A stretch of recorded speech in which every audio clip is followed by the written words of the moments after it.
ప్రార్థన. సర్వోన్నతుడ, సర్వసృష్టికర్త, మా స్తుతులకు ఆసీనుడా తండ్రి, ఈ రాత్రి నేను రక్షించబడ్డాను అని చెప్పుకొనుచు ఇంకా పడి లేచే బ్రతుకులోనే ఉంటున్న వారిని, శోధనలోకి లొంగిపోతూ ముందుకు సాగలేని వారిని ఈ రాత్రి ప్రత్యేకంగా దర్శించుము తండ్రి. దేవా, ఈ కడవరి దినములలో వచ్చుచున్న పోరాటములు గెలుచుటకు, శోధనలు జయించుటకు నీ ప్రేమ కలిగి ఓర్పుతో, సహనముతో నీ రాకడ కొరకు కనిపెట్టుకొనుటకు మాకు ప్రతి ఒక్కరికి మీ పరిశుద్ధాత్మను సహాయం చేయండి తండ్రి.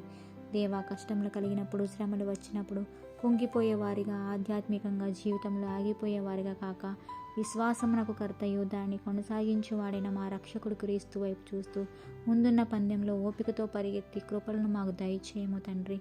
దేవా, ఈ రాత్రికాల సమయంలో లోకనాథని కబంధ హస్తాలతో ఇరుక్కుపోయి ఎవరెవరైతే శోధించబడుతున్నారో, శోధన సమయంలో కుంగిపోక యేసు వైపు చూసి సాగిపోవడానికి పరిశుద్ధాత్ముడిచ్చే శక్తిని పొంది జయమును పొందడానికి ప్రతి విశ్వాసినికి సహాయం దయచేయము తండ్రి. దేవా, ఎందుకు పనికిరాని మా జీవితాల్లో మీ ఉదయమునే లేచి మీ నామమును మహిమపరిచే, స్తుతిని గనపరిచే భాగ్యం దయచేయము తండ్రి.